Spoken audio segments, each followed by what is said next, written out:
It was just after midnight when Daniel found himself stranded at the empty bus stop on the edge of town. The streets were silent, the lamps flickered like they were running out of power, and the wind carried scraps of paper that danced across the cracked pavement. His phone had died. Hours ago his wallet was almost empty, and there was no way he could afford a cab, so when the sound of an engine rumbled in the distance, his heart lifted a little. A bus rounded the corner, its headlights cutting through the mist, and as it pulled up Daniel frowned. The bus was painted an old shade of green, the kind that hadn't been seen in years. Its windows fogged up, the sign above simply said night.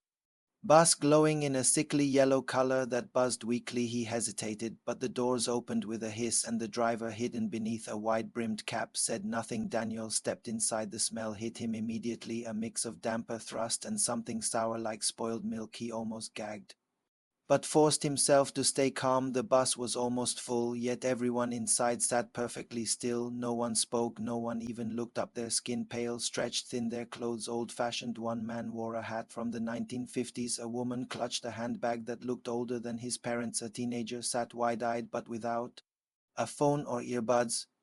Daniel walked down the aisle. The only empty seat was near the back. He slipped into it, clutching his backpack to his chest. The bus lurched forward. The silence was so heavy he could hear the wheeze of the engine and the shallow breaths of the passengers. He cleared his throat to ask if the bus went downtown.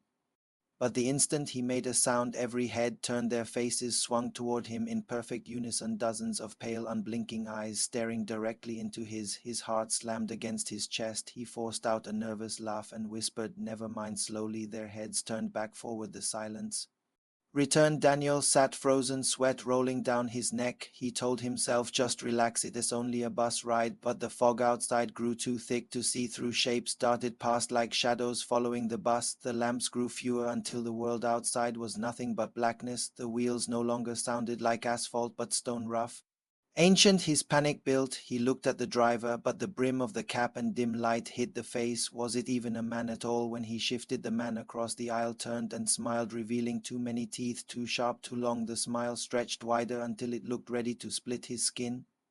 Daniel's stomach lurched. He shut his eyes, but when he opened them, the smile was still there, and the woman beside him turned her head, her lips parting in a whisper that scratched like broken glass. "You shouldn't have gotten on." Daniel's blood ran cold. The lights flickered, plunging the bus into blackness. When they came back, some passengers had moved closer, though he hadn't seen them shift. Their pale eyes locked on him. Daniel clutched his backpack tighter, whispering to himself, "Stay calm, just get off at the next stop." But there were no stops, no lights, no streets.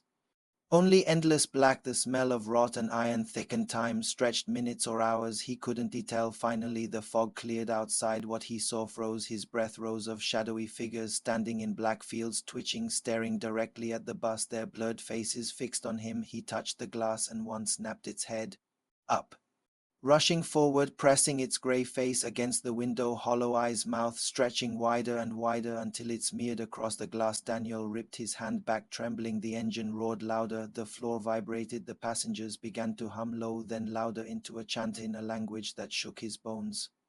The lights flickered, and suddenly one was beside him, a woman with hair brushing the floor, her lips stitched shut, yet her voice hissed inside his head, "It is too late, you belong to the night now." Hands shot out from every direction, cold thin fingers gripping his arms, his legs dragging him down into the seat. He screamed, but the sound was swallowed by the roar of the engine. Desperate, he turned to the driver, and the faceless figure finally lifted its head. Smooth skin, no eyes, no mouth. The driver nodded. Once the bus jolted, the fog vanished. Outside was a burning city, towers of bone, streets paved with skulls, rows of glowing-eyed figures waiting in silence. The bus doors opened with a hiss. Unseen hands forced him forward, stumbling down the steps. His knees crunched against the ground, not gravel but teeth. He fell choking as the bus rolled away, disappearing into smoke, leaving him in the city of bones. He spun frantically, searching for escape, but the streets stretched forever, lined with watching figures, their mouths widening into impossible smiles. A voice whispered in his head, "Welcome home."